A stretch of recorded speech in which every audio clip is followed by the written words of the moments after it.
Thanks for checking out this movie review video. This is for the 2025 release Companion, and just to let you know, I watched this through HBO Max, so that's where you can check this one out.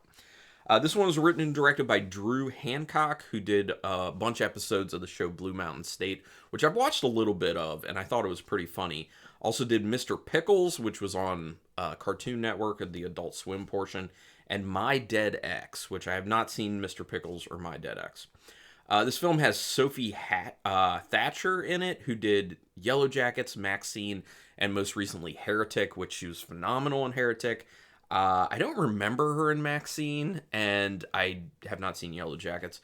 Also has Jack Quaid, who was in the 2022 Scream movie, Tragedy Girls, and Novocaine. Tragedy Girls, very good, very, very underrated.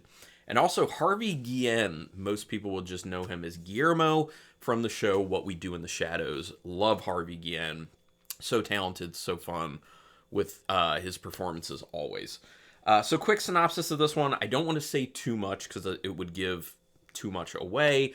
Although I would say that, very unfortunately, the movie poster for this film gives too much away. And I don't really understand why they did that. So if you want to go into this movie not knowing anything, try your best to just not look at the image that's there on HBO Max for the movie. Just don't look at it very hard and just go into the movie, because it ruins some stuff about it. But it's basically about this couple, which includes Sophie Thatcher's character, who are going to this, remote house for a getaway with some other friends. And then there's kind of a moment pretty early on in the film where things kind of get turned on their head. And you're just like, oh, okay, I see what we're doing here. Because prior to that, it's just kind of like, oh, it's just a bunch of friends getting together. There's some humorous moments going on here. Where's the horror going to be? I mean, you get kind of some inklings where the horror might end up being, but once they have that moment where it's just, they kind of flip a switch in a sense, then you're just like, yes, I know exactly what we're doing now. And yeah. That's all I'm going to say for synopsis, because I just don't want to go very far. But it is kind of like a mixture of things, honestly. It's not just horror. It is like a horror comedy with another element to it, but I'm not going to say what that other element is because I don't want to give anything away. But anyway, getting into it. The opening scene is a mix of charming and kind of morbidly enticing. There is something said by Sophie Thatcher's character that just makes you like, okay, that was unexpected to start with, but tell me more. Let's figure out where this goes. And it is kind of one of those films where it, and you'll know this when you hear that bit of dialogue. It cycles all the way back around. So in the beginning, there's something that's said that tells you the ending that will then kind of cycle back around at the end. But you'll know that when you hear it. It's immediate. They go a bit overboard expressing how secluded the house they're going to is. It is said quite a few times when they're going there and when they first get there by a few characters that, oh, it's really out there, this is so secluded. Like it's not on the, well, I use Waze on my phone as like a GPS thing, but they're like, it's not on GPS, that type of stuff. So, but they just go a little over the board. You only need to say it once. Audience will catch it. They'll know what you're talking about, especially the part where they're just like, oh, look, it's not showing up on GPS. That's it. That's all you needed. Early on, things take a turn, which is good because things started to become very cliche and boring. So I am definitely very glad that they, as I said before, kind of flipped that switch relatively early in the film, because this is a very like tired trope that we've all seen before. It's like, oh, okay, secluded place, a bunch of friends are getting together, something's going to go wrong.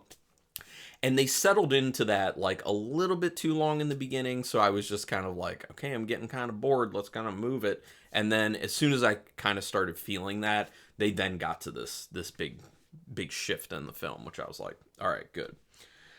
There's a moment that's supposed to be a big reveal, but the movie poster already ruined that. Like I already talked about. Again, just saying, from a marketing standpoint, I understand why they did it from a marketing standpoint, because otherwise, if there's this one little detail, and if they would have left it out, I think people have just been like, this movie looks very nondescript, and adding this one extra detail just does actually make it more enticing to people to check out the film. So I understand that's why, but they could have come up with something else maybe. I don't know. Just saying. There's pretty solid humor that emerges after the turn. It's like, you can't tell if they're going to go for any humor really, because there's stuff that's like maybe a little bit humorous, but you can't tell if they mean it that way in the very beginning. But then once the big thing happens in the beginning, then they kind of start to turn it into, okay, we're meaning this to be a horror comedy. And then you kind of settle into it and you're like, oh, okay. And there's some legitimately funny stuff going on there. So, yeah, solid. They did a pretty good job making things feel believable within the world they created. So, with a lot of movies, if they're not going to be present time wherever, in this case, present time United States, they have to kind of give you an idea of like what the technology is in the world and what's going on politically in the world and like from a societal standpoint, all these types of things. They have to build a world, and then within that world that they built, it's a matter of, do things feel believable within that this thing would happen and this character would do this and that. So I think they did a pretty good job with that, with the world that they built just being like, okay, these are the things. It's believable. Although character idiocy, as is the case with a lot of horror films, is a bit of a problem in this film. There are things that characters, I think, clearly would not end up doing in certain scenarios, or things they forget to do in certain scenarios that I really don't think they would, given what's going on. And that gets kind of annoying, happens a lot. There is a little bit of CGI used in this, and it doesn't look the greatest. So that's kind of a shortfall with it, but it's not used a ton. There is some other like practical effects going on, and that's cool, but when the CGI shows up, it's not top quality. It does suffer some from clear bad decisions made by characters that they probably wouldn't end up making, as I kind of already said. And then it does feel a bit repetitive at times, and the ending is okay, but it's kind of too drawn out. So it does end up settling into this moment a while after like the big turn in the film, where they're just kind of like, feels like they're doing the same types of scenes over and over again, and you're just like, how are we gonna like make this different? How are we gonna move things forward in a more meaningful manner? And it feels like it gets a little bit stuck in that sense, but the ending is decent. But then again, like, it just kind of takes too long. So it's like around an hour and a half film, I think slightly over that, and it's just, it feels longer, unfortunately. So yeah, didn't love that about it. But this film does speak to a future that is definitely possible with the world that they created, and kind of gives a little bit of a warning, as horror films have basically been doing for over a century at this point. Horror films always do that. They always kind of take a societal thing and reflect it back to us as the audience and say, these are the issues going on right now, and here's a warning to you about what's going on in society right now. You can chart that stuff. There's actually a really great documentary I want to recommend about breaking it down per decade, like what the societal issues were that ended up being reflected in a lot of those horror films, and it's called Nightmares in Red, White, and Blue. Check that out. Very cool documentary. And then the last thing I wanted to say is that this film also takes aim at a segment of society that is constantly aggrieved or acting aggrieved, but won't solve their own problems in a constructive way. And you know what I'm talking about if you see it. But other than that, those are all my feelings on Companion. I thought it was a pretty solid movie. I enjoyed it overall. Go ahead and put a comment down there. We can talk spoilers in the comments. That's totally cool. Hit subscribe. I appreciate that. Thumbs up to help me out with the YouTube algorithm. Notification bell button if you want to know when I'm putting up new videos. And also where am I going? Memberships.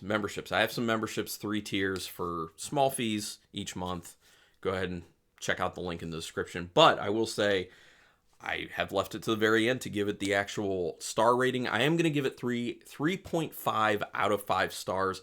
I was between 3 and 3.5, but I ended up enjoying it enough. I think the performances kind of bumped it up to that 3.5 when I was in between those two ratings. But yeah, I think a 3.5, but it's kind of like a weak 3.5, if that makes sense. So yeah, but thank you everyone for taking your time to watch this, and until next time, keep it brutal.